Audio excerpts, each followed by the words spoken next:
Samuel in motion, fake it to him, quick throw to Moore, looking for blocks, and he's got him. DJ Moore has a path to the end zone. Touchdown, Carolina!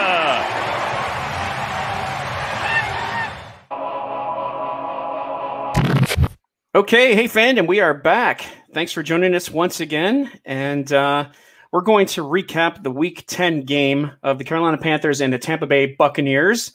My co-host, Cowboy Joe, unfortunately is not with us this week. He is under the weather. But I am joined by special guest Kevin Avery of Four Man Rush. I've known Kevin for a couple of years now, and he agreed to come on and help us out. Coming on board here in short notice. Tell us a little bit about yourself, about Four Man Rush, and kind of what you're doing there. Yeah, well, definitely, Jeff. Appreciate the honor of being invited on at last second. I've definitely been looking forward to it for the last few hours. But yeah, basically, the Four Man Rush. What we are started off as a group of four football fans of the Carolina Panthers who also, had experience in playing football. Who, we basically got kind of tired of the way the national media were portraying the Panthers. It was pretty much talking about Cam with a towel over his head and a few glossy highlights, and it just really never told the full story. So we decided that we wanted to tell the complete story of the Carolina Panthers, but we wanted to do it in a way where our fans are able to actually understand all the intricate details of the game, because there's a lot of terminology, a lot of different things. So we wanted anyone that followed us to be able to understand. So we ended up forming a podcast that led to other avenues. We're now on all social media outlets. And basically what we do, our motto is to be factual, logical, and credible. We do all 22 film breakdowns. We have a weekly podcast.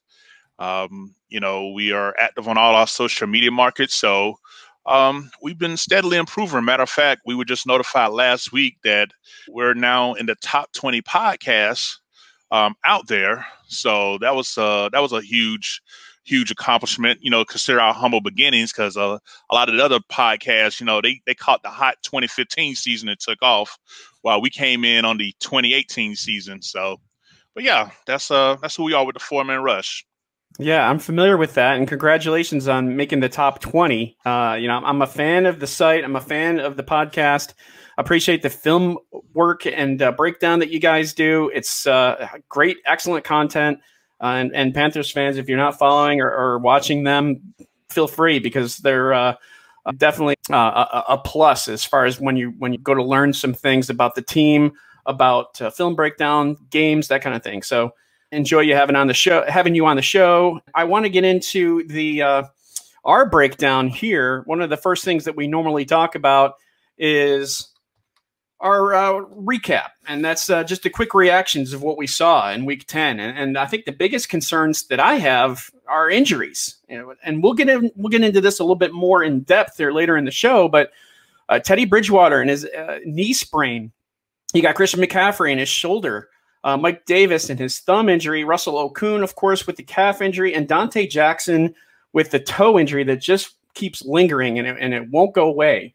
Any quick thoughts for you on, which one do you think is most concerning, I guess, if you will? It looks like Bridgewater might practice this week and could play, but, that's still something to be concerned about. Yeah, it's definitely a concern. Real quickly, just a quick insight on each one. Far as me, one I consider the most serious is actually Christian McCaffrey's. That's the AC joint separation injury that he has. Something not to be taken lightly. With him, with the investment that the team has, long-term 3-7, don't get me wrong, as a former player, I get wanting to be out there, but shoulder separations, yeah, you definitely gotta be careful and make sure you're completely healed. Teddy Bridgewater, MCL sprain, typically those can take anywhere between 2 to 6 weeks, but it just all depends. Matt Rule got the sports science aspect, so we'll see how that lingers. Mike Davis, I believe it was on a broken thumb, if I'm not mistaken. Yeah, that's what I'm hearing too. Yeah, he had to pop back in place. So, ball security is always top premium, and with a running back, you definitely need that thumb, because that's what you put on the bottom tip of that ball when you're toting it. So that's definitely something to be on the lookout for, especially with McCaffrey already hurt and Reggie Bonifon on IR. So Trenton running Cannon back, time, yeah, perhaps. yeah, he had that hell of a return too. We'll get into that later. Yeah. Russell Okung, he's hell when he's well, but I think at this point he's just trying to collect this $13 million. Yeah. I just don't really. I mean, I'm not a doctor. I don't want to speculate on the person's injuries, but when he plays, he does a very solid job. But yeah, that part. And finally, Dante Jackson. I'm under my frame with turf toe. We got a bye week in a couple more weeks. Maybe sit him and see if that'll help. But overall, surgery might be what's needed to get the best full maximum recovery from him. We don't want to let this linger, but so long. I mean, for a cornerback who does a lot of, backpedaling, quick cuts and things like that, you do a lot of pressure on that toe. I'm of the mind frame, hey, if surgery's what's going to get him, shut him down, bring up Stanley Thomas Oliver, let him get them reps along with the other young guys. And, I mean, this is an evaluation process with 3 at 7. Playoffs are literally all but out the window, even though they are talking about possibly expanding it, due to COVID. Yeah, that's why I stand with the injuries. Yeah, and it seems like things are going downhill. Just when things were fairly decent, in the good game against the Chiefs, even though it was a moral victory, they looked pretty decent in the process. And then they have this game. So and with more injuries. So it's a week by week thing, and us as fans, we just kind of want to stay on top of it. But all right, moving on. Defensive struggles. I mean, we've already heard this, but they're 32nd in the league in third down conversions on defense. They're allowing 55.3% of third downs to convert, and they've allowed 241 first downs. That's second most in the league. Granted, keep in mind they've played 10 games. A lot of teams have only played 9, so I mean that's inflated a little bit. But defensively is just a big worry spot. Your quick thoughts on this? Yeah, this is probably the most frustrating spot about what's going on with our defense is that inability on third down. I actually made a post in one of the Panther groups I'm admin over. The Panthers have only forced 24 punts in 10 games, which is, literally abysmal. It's like other teams can literally almost deactivate their punter when they play us. Exactly. Yeah, I saw that tweet, by the way. That's some good information, and we'll discuss that a little bit later in the show. But yeah, I mean, them not being able to force punts is that's huge. You can't expect to be winning games if you can't do that. Earlier in the year, I think it was they were forcing 3.6 punts per game in the first 6 games. And things went downhill since for only 2 punts in the last 4 games. So yeah, it's a concern. All right, is it too early to look ahead to 2021? I'm not sure if it's not a bad idea. Some of my thoughts here on biggest needs includes linebacker. Yeah, eventually they have to replace Luke Kuechly. Cornerback, they've always needed corner, and losing James Bradbury and not really having a replacement for him, is definitely an area of concern. And defensive end, it seems right now that Brian Burns is really the only one who can put together any kind of a consistent type of pass rush. They need someone else to step it up. Granted, they drafted all defense in this previous draft. Maybe maybe they need to do it again. Your thoughts? Am I pretty close on what you think the biggest needs are? We got some in common. I'm gonna throw a couple of curves at you. For me, as far as what I'm seeing, biggest needs, for me, it's always revolving around 3 positions. And depending on what day of the week you catch me at, I can change my mind. Linebacker, definitely. It's disappointing that 2 of our team captains happen to be the 2 of the weakest links on our defense in Shaq Thompson and Tahir Whitehead. I just think that it's been below. I mean, we already knew coming in based on his background, Tahir was not good in pass coverage, but he was a thumper in the run game. And now, even though last couple of games he has gotten better, but just as far as overall performance for the year so far, definitely below expectations. The ability to lining up wrong. I mean, when we watched the All-22, he's lining up wrong. He's struggling to get off blocks. He's going in the same gap as another defender. Like, he's really the thing that we thought was his strength, he's really struggling with for whatever reason. So him being on a 1-year deal for $2.3 million was probably a smart idea. Here. Cornerback, yes, definitely. Look, NFC South, I mean, our opponents are just loaded here with us.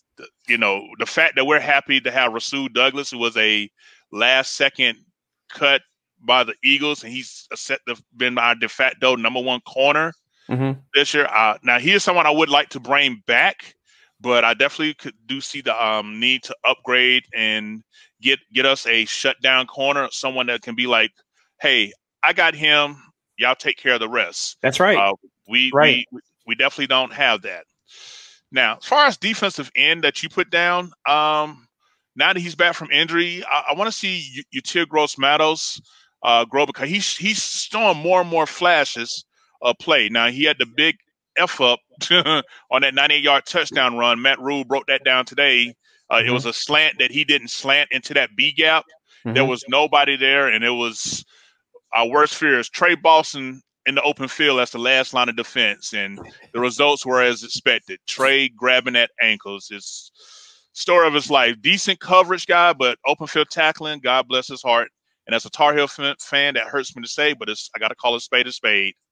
But for me, the curve that I would throw at you that would actually be offensive line, particularly tackle.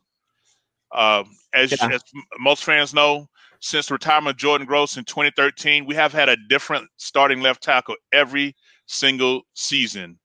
Wow. You know, Moulton done definitely earned his big payday, so it's time to pay Moulton. Pay him and to secure the right-hand side. But Okun, nah, he's not showing me anything to make me feel like he's worth keeping around. Greg Little, the softest offensive tackle I ever seen. Like, if you really watch him on film, like, he doesn't get physical. Like, he doesn't use his pads to initiate contact. He has the athletic frame and size you want from a left tackle, but he tried to use his length of his arms to stop the pass rush versus actually getting physical. And as an offensive lineman myself, that's very annoying. He plays very soft when you see it on film. So for me, I could easily put offensive tackle up in there, because until we're able to protect Teddy Bridgewater, good thing he got a quick release, and Joe Brady's offense does have us releasing a lot quicker. But, you know, for years, we've neglected the offensive line. You know, we've only taken an offensive lineman in the 25-year history of Carolina Panthers in the first or the second round 9 times, Jeff. Yeah. What was it? Was Jeff Ota the last one? My goodness. Or no, Little was. Yeah, Little. Traded up for Little. Yeah. Those are all good points, and I tend to agree with you about offensive tackle. That's definitely an area to tackle here in the offseason. Maybe through the draft, maybe through free agency, who knows? But yeah, that needs to be shored up. Teddy Bridgewater signed through the 22 season. So you like him for next year as well? Oh yeah, definitely. I definitely like Teddy Bridgewater. I like his demeanor. I like his pocket presence. I like his footwork. I like his mechanics. I like his decision making. Yeah. You know, fans were, you know, it's crazy. Panther fans just had these wild expectations, but, you know, if it's not 50-yard deep bombs that's being thrown, oh, he's a check down, you know, quarterback, when the stats are actually showing different. He's actually 6th as far as air yards in the league. But and then he gets and then where the Panthers are like 10th in yak, which is a good thing. So the thing that they criticize Cam Newton for not having players that can get yak, Teddy got guys that he's getting the ball to that's getting yak. And it's like, oh, well, it's a 30-yard play, but he only threw it 5 yards, and they got a lot of yak after it. It's like, wow, you can't win for nothing. But overall, Teddy Bridgewater through 22, if we can build up this line in the next year or two while he's here, I think he is our answer. He's only 26. So still fairly young, with a lot of, I think, his best days ahead of him. This offense fits him. I'm I'm with Teddy through these 3 years. Yeah, I'm glad you said that, because there are some people who aren't, who don't have that thought of wanting to keep Bridgewater next year. But I mean, he's efficient. He's second in the league in completion percentage next to Drew Brees. He's a hair under 100% for a quarterback rating. So I mean, he's doing well. I agree. What about a new defensive coordinator? Where are you on the Phil Snow must go, or what's your thought process there? My thought is way, way, way too early. And here's the reason why. Like I said, I want to deep dive. It's not time, but basically, we're looking at Phil Snow playing with a bad hand. Anyone that's played spades, if all you got is a king and a queen and maybe one spade, you know that you're going to struggle making your books. And that's pretty much what Phil Snow is dealing with here, because when you break down the snap count on the defensive side, Jeff, we have 7 rookies and 5 undrafted free agents on the defense side that's getting a majority of these snaps. Yeah.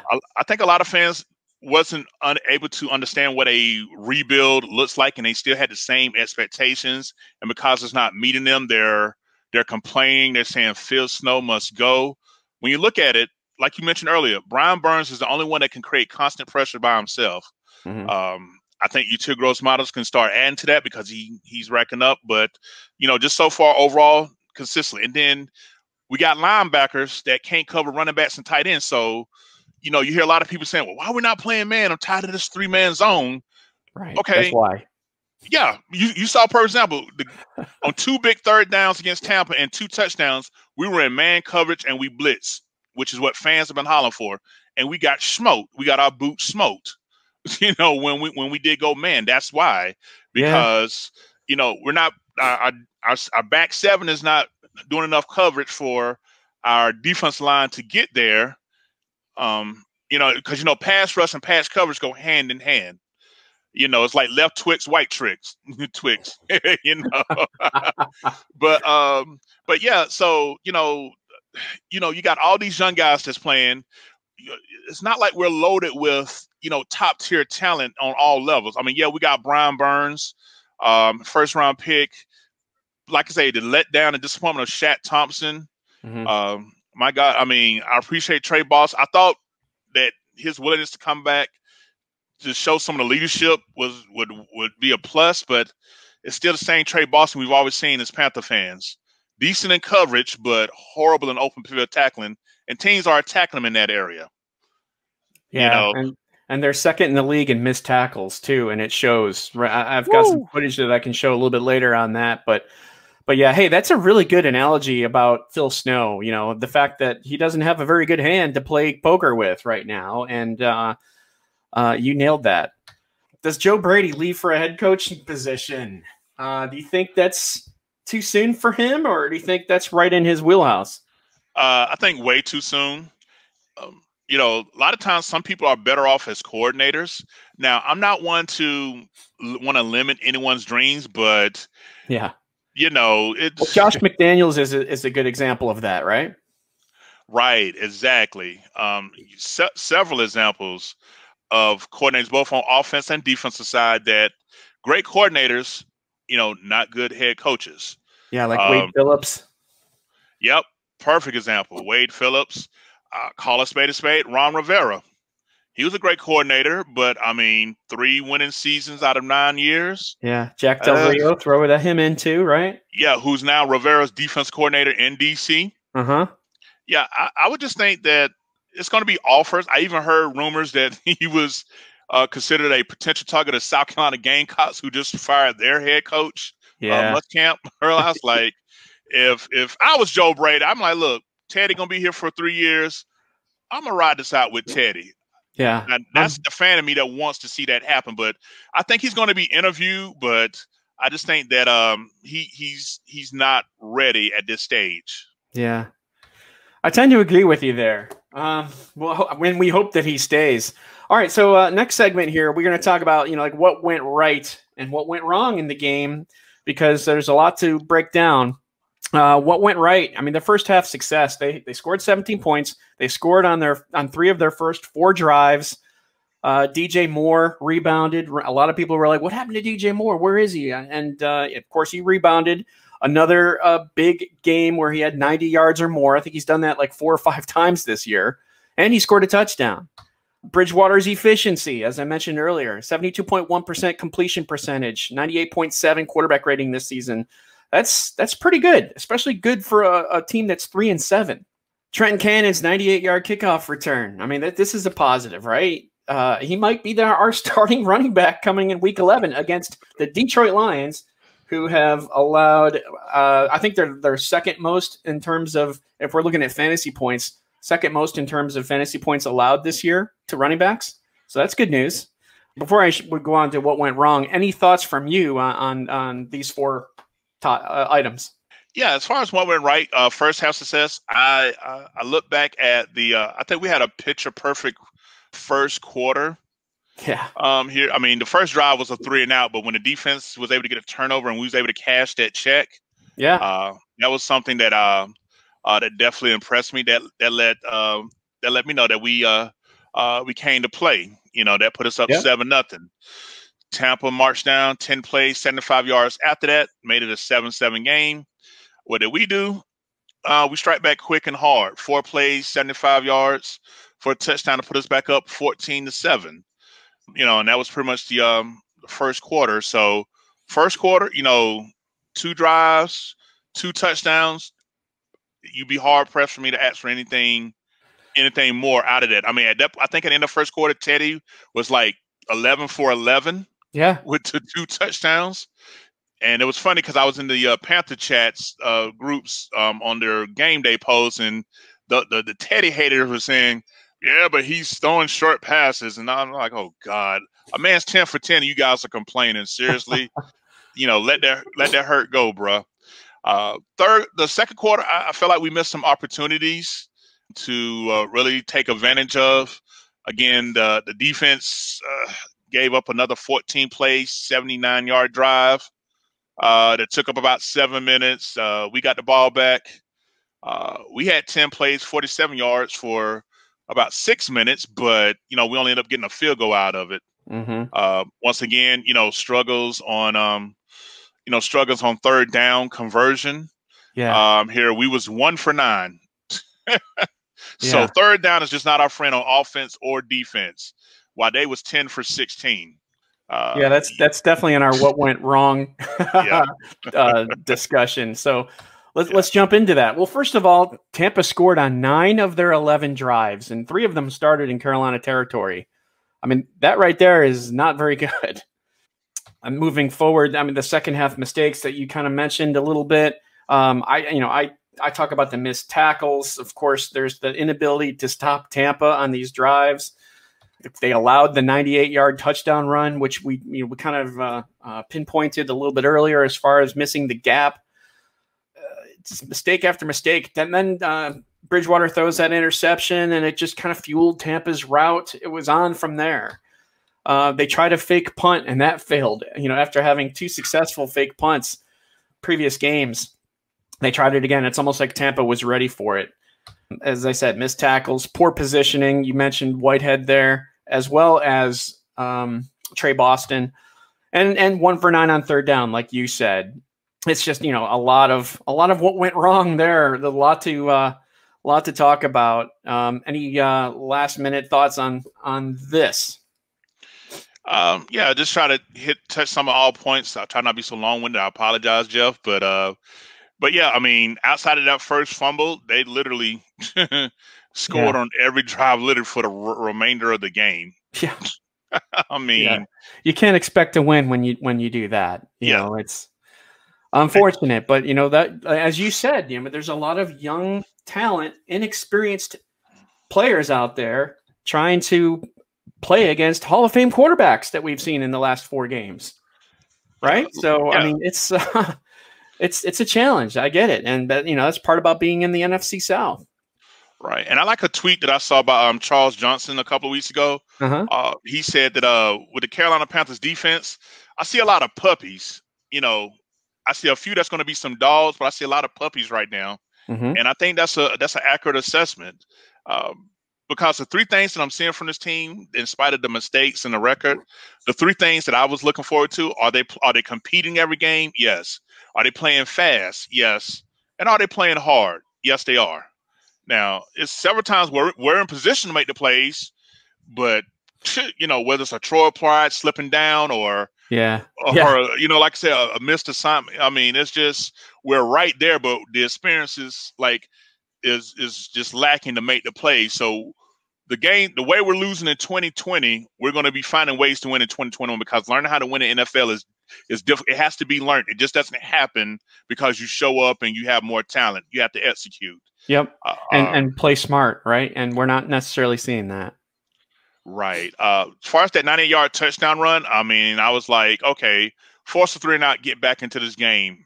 Surely, we can handle it. And then when they came out in a heavy formation, I'm like, okay, stack the box. I mean, put 8 in the box. But when you look back at that alignment, like I say, the all 22 came out, if you notice right before the snap, there was hardly anybody behind the defensive line on the left side of that offensive line. Mm-hmm. And what happened was our linebackers went to what is called a diamond look. That's where, in a 4-3, you got your 3 linebackers, but diamond means your 2 outside linebackers line up on the outside and your middle linebacker stays in the middle. Well, Tahir Whitehead decided to go over where 3 other players were already shifted. That was his B gap that he was supposed to have been lined up with, even though Gross Matos was supposed to do a stunt, line up in C, and then do a slant into B. But because Tahir wasn't there to have his back, like I said, that's why Trey Boston was the only line of defense. So, again, a rookie mistake, but a veteran, out of place is what pretty much allowed that run to happen. Yeah. Yeah, I mean, it's unfortunate. I forgot to mention the injuries, but we kind of talked about that. All right. Excellent. I mean, good breakdown. And, one of the reasons why I appreciate you coming on here and talking about that. So, hey, what stood out? I tend to look at some things, some plays that stood out, plays that just missed. In the first quarter, you mentioned this earlier when they scored to tie the game at 7-7. There was an earlier play on that drive, 3rd and 7, where Brian Burns just missed a strip sack, and the Bucs scored to tie the game. It was a pass to Cameron Brate a couple plays later. I want to I want to show you some video on that play and just kind of show you how close Brian Burns came to that. All right. So this is the play where Burns had the strip sack. I just kind of want to take a look at here. First of all, that's Burns there on the top, right? Right before the snap. Notice how he's like the first one to react. Watch this. Boom, right? He's got that. You got Obata down at the bottom who's not as fast. And he just almost gets to Brady right here. But the left tackle, what's his name? Donovan Smith, I think, just pushes him just out of reach. Look how close his hand comes to Brady's elbow there that would have knocked the ball loose. Game of inches, man. It's a game of inches. And if you keep going, of course, here's the 14-yard pass to Godwin. And we look at it from a different angle, and you can just see the brilliance of Tom Brady on this play, and also the closeness of Burns as he gets to Brady. Watch this. He's coming in. He's coming in right here. Right there. If he just touches his elbow, that ball's loose, right? Right. Boom. Watch this throw by Brady. He's going over to this guy here, Godwin. I think the pass is supposed to be like right here, but then he turns around and he's like, just going to throw this, and watch the keyhole this ball goes through. Boom. Right there. Isn't that crazy? Yeah, if the corner turns around, that's a pick. Yeah, right. If the corner turns around or if he knows that it's coming, yeah, that should be an interception. I mean, he was pressured. He was forced into the early throw. And, like you said, if he turns around, that's most likely a pick. If anything, a pass defense, right? Right. But, I mean, that's just another play that just shows, how just shows you how close, this game can be, man. I mean, it's it's a tight battle, and this is just, something that we're seeing. So, I mean, that's a big play there. another play that was just missed, plays just missed part 2 is the Rasul Douglas. He nearly broke up that touchdown pass to Mike Evans. Did you see that? Oh man, yes. So I think I got video on this as well. Watch how close Rasul Douglas comes on this play. Let me move this out of the way. Right there. Watch his hand. Boom. Rewind this. Evans, there's this throw. Look at that. Look how close that is to knocking that ball loose. And this was with like 35 seconds left in the half. And they were going to, I think it was this the tying touchdown maybe? Yeah, this is the one that tied it up. Look how close that is. Right there. Right there. His finger even touches it. His thumb. Yeah, man. Right there. And somehow, look at this. How players don't like break their arms more often. I mean, it comes down to the ground. Their arms are tangled. Evans somehow holds onto that ball. Oh my gosh. That was, that play, the other play with Burns. It's just, it's unfortunate, but shoot. Yeah. And if you can go back to before had, on that play, had Trey Boston set back. There go Trey right there. If Trey would have set back and took this inside, because as you see, Douglas is in a trail. Yeah. If Trey would, whoever route is coming, because as you slow down, whoever he see Godwin, see something. Yeah, hold it right there. Hold it right there. Hold it right there. See, whoever 50, Shaq Thompson got the front of this Godwin. The cornerback. I don't know who's in at this time. Opposite of Rasul got this guy. So had Trey been back doing his part, like because you got 3 people on this one. Yep. Again, pass deflection at worst, interception at best. You know. So it's just these little fine things. Because I actually noticed that real speed at the game. I'm like, Trey, there was no need for you to come off your responsibility. That's Mike Evans, bro. Rasul Douglas, God bless his heart, he's good and he's scrappy, but Mike Evans is getting paid to be the man, and he wants his touches. So I definitely felt like that. These are the things that these veterans are letting us down. My God. Yeah, no, what I just kind of just showed you is exactly what you're saying too. It's just it's unfortunate. What else stood out to me? Time of possession was 36 minutes in favor of Tampa Bay. Last week against the Chiefs, the Panthers dominated time of possession in that game, and they were close, right? And this game, they lose out on the time of possession battle, and of course, it wasn't close. What else? Had 6 drives.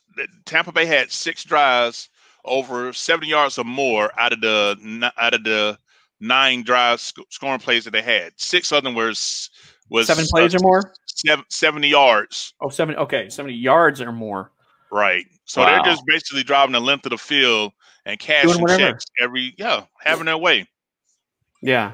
Yeah. And also, unable to force the punt. They've forced only 2 since week 7.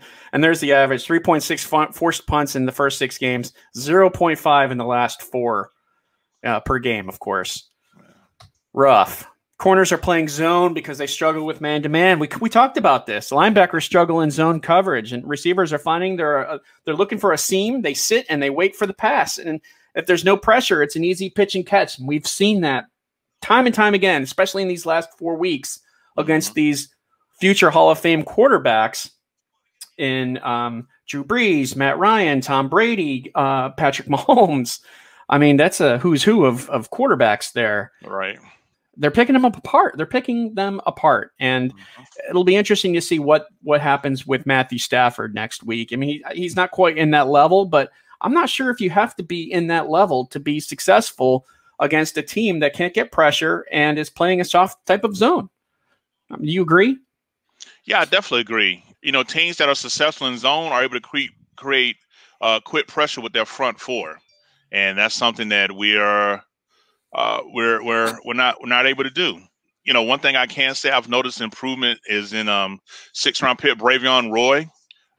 He really had a solid game in the last couple of, I'm seeing his growth and development. See, he's one of these young guys that was able to take advantage of getting additional reps. Once one short went out, and then I believe Zach Kerr missed the game last week, and Bravion is showing that he's learning and he's improving.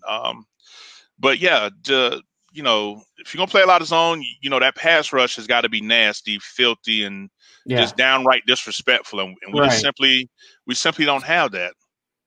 Yeah, the potential is there, but like you said, they're not quite there yet experience-wise, and you know that's kind of what we're dealing with here in 2020.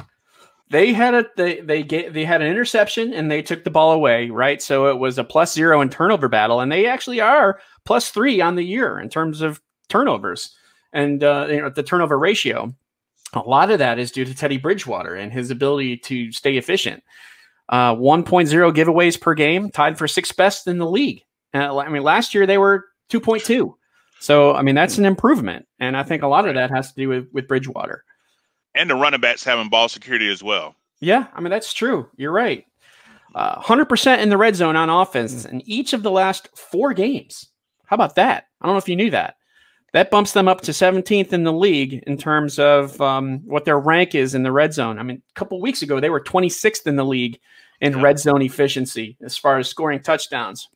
You know, here's your rank too as well on third down percentage. Offensively, they're 19th. Defensively, 32nd. You know, we talked about that, 55.3%.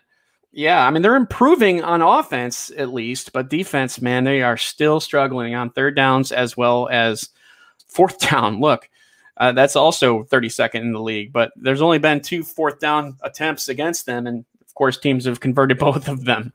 So yeah, just areas of improvement that are needed. Speaking of which, areas to work on. You know, number 1, forced punts. We had this here last week too. Defense has forced only 2 punts in the last 4 games. We're beating that like a dead horse. New Orleans, Atlanta, Kansas City, and Tampa Bay. The last 4 games, it's just been rough. Convert on third down, 1 for 9 on third down versus Tampa, as you mentioned. 41.4% on the year. That's 19th best. And then quarterback pressure. You know, we got to get more pressure. And it's like you said, it's tough to play that zone defense if you can't get pressure on the quarterback. 16.8% of dropbacks for our opponents result in pressure. And what's a pressure? A hurry, a knockdown, or a sack. And, you know, the Panthers are in the bottom 10, at least in terms of pressure percentage. Right. And, you know, that's definitely an area to work on. Your thoughts quickly on this? Yeah, I mean, like I said, not to, you know, keep regurgitating, but I mean, the lack of punts,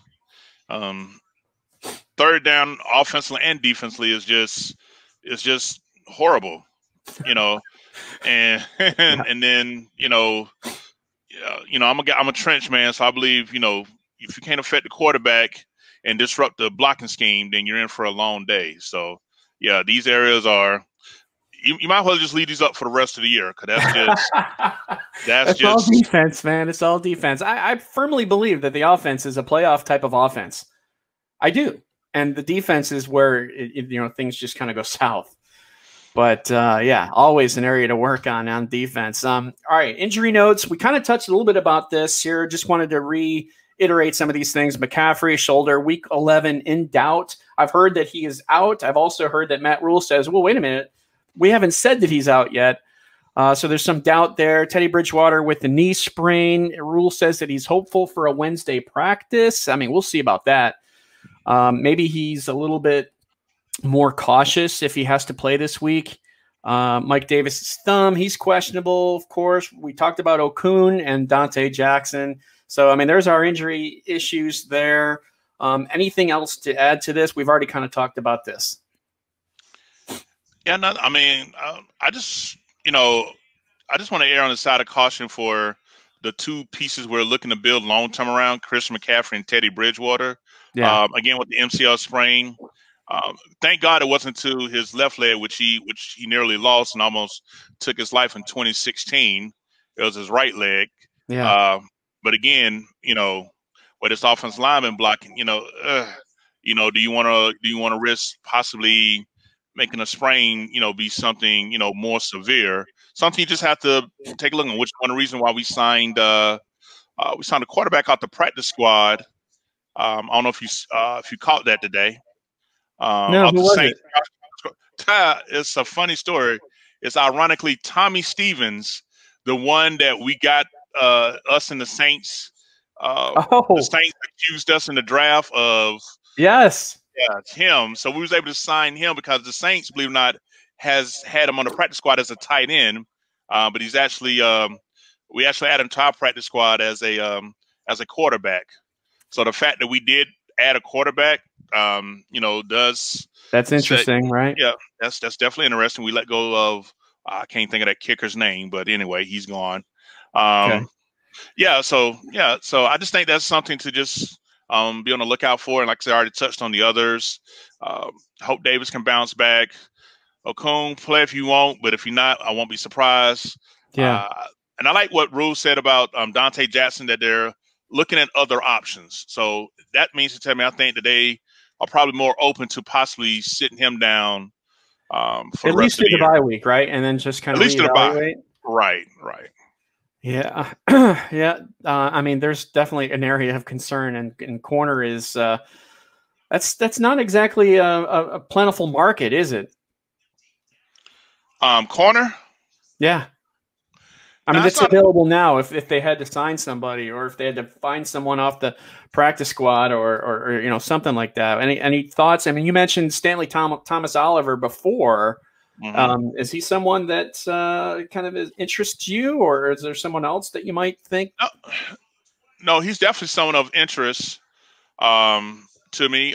He got he played against Kansas City and actually had a couple of one of our few third down stops. Actually, so he's raw, but he's aggressive, and he's instinctive because his background is he started off in college as a wide receiver and switched over to cornerback, so he understands route concepts very well. Right. He just got to learn the nuances of refining of playing quarterback. So he's someone, like I said, this is evaluation year. We're already playing, 7 rookies. What's one more? There you go. We'll just we'll include that in the next press conference. Right. Oh man, but hey, you're right. You're absolutely right. All right. Well, looking forward to next week is we got another home game, second one in a row, and that's the Detroit Lions coming to town. Let's talk a little bit about the preview here. The Lions' run defense, as I mentioned earlier, they're porous. They've given up a lot of yards. The second most rushing yards per game, 128 yards per game, with 1.4 rushing touchdowns per game to running backs. That's like I said, second most rushing yards allowed. So that's a good thing. They've allowed 6 games of multiple touchdown passes in 9 games. That means that teams can pass on them as well. I mean, Detroit has 7 losses too. So, I mean, it's not like they're a world beater. There's a chance for both teams to win this game. It's going to come down to execution, of course. Right. Any thoughts for you on the game versus Detroit coming up? What's the key to the game in your opinion? What do you think needs to happen in order to get a W here? Or what are you looking for? Well, regardless of who lines up at running back for us, I think this is a game that we need to exploit that. Yes, definitely. Like I said, if Okung can come back, great. But if not, we're used to it. We're getting used to it by now. But yeah, this is definitely a game to get our running game healthy. Whether it's Davis, whether it's Trent Cannon, or like the other guy that we just picked up right prior to the game a few days before, Rodney. Was it Rodney Smith? Yeah, I mean he got 3 carries, right? Yeah, he broke off 1 for 10 yards. He had 3 carries for 13 yards altogether. I mean, a very small sample size, but he showed ability to get burst and also make a few moves. Something else we haven't mentioned. I mean, shoot, we might see Curtis Samuel, get a steady dose of carries. This might be a game he could possibly get 6, 7, 8 carries, along with maybe 4 or 5 receptions. So that's a good he point. could definitely be the ultimate, wild card player that can take advantage of this here. I definitely think that we definitely got to tackle him with the run. Don't give a team like this life by turning the ball over, which, like you said, we protect the ball pretty well, but we just want to make sure that we don't pump life into nothing that's pretty much already deceased. Yeah. Yeah, we don't want to give the Lions any chance or a hope of of winning this game. You just gotta kind of keep on top of it, and just like play like we did in the first half, and things will go well. I'm thankful that there's not a future Hall of Fame quarterback this week. Although Stafford's he's no rookie. He's definitely been around. He knows his way around a football field. He's more than capable of doing well. All right. Well, very good. But before we kind of tie a bow on this show, I want to ask you if we can. I know this is a Panthers show. It's a Panthers recap, but we got the NBA draft coming up here Wednesday night. Mm-hmm. Have you done any research? Have you read anything at all? Are you someone who's interested in this here as far as the Hornets are concerned at the number 3 pick? Any player that you have your eye on that you're interested in, or are you just a fan and like, yeah, I'll kind of take it as it is and let's hope that we do well? Or there's talk about Russell Westbrook being a trade option. Any thoughts from you that, wow, you're like nodding your head. I tend to agree with you, but any thoughts there as far as the draft coming up?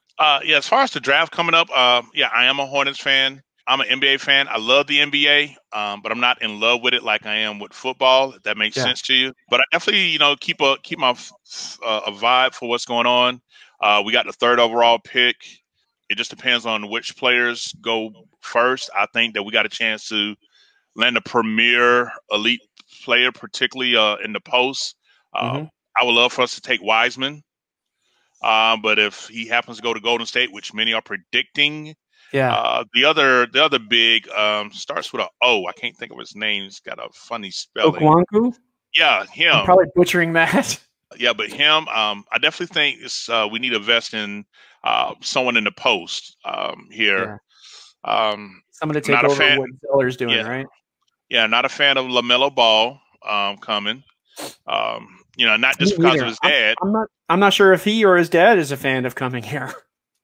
Right. Yeah. So definitely not that. And like I said, no Russell Westbrook. I mean, the Hornets, just keep building through the draft. I think we got 3 picks in this draft, if I'm not mistaken. So we got a chance to 2 second rounds. Yeah, I think we got 2 second rounds. Yeah, I know we got the 32nd pick as well. So yeah, well, that's good. Yeah, I think it'd be hard. I gotta be honest. I don't really know too much about the prospects, especially with college basketball kind of being shortened this year. You don't really get a chance to see everyone and their glory, and it's a challenge to know everybody. And basketball is not necessarily my forte, but I just kind of hope they get someone who can make a difference. And either if he can play right off the bat, great. If not, and I'm okay with that too. But I don't want to overspend on a player that's not worthy of the 3rd pick overall. You know what I mean? I'd rather see them trade down if they're going to take someone who's not necessarily worthy of being that pick. But anyway, we'll find out Wednesday night. Just wanted to get that in there. So I appreciate that. And I appreciate you coming on and helping out and sharing your knowledge and your opinions on things. It was definitely appreciated. Real quick, people can find you where? And on Twitter, and anything else you want to mention also too about the 4-man rush. Of course, we're big fans. Yeah, appreciate that. Yeah, definitely go to our website. That's where you can locate all of our social media.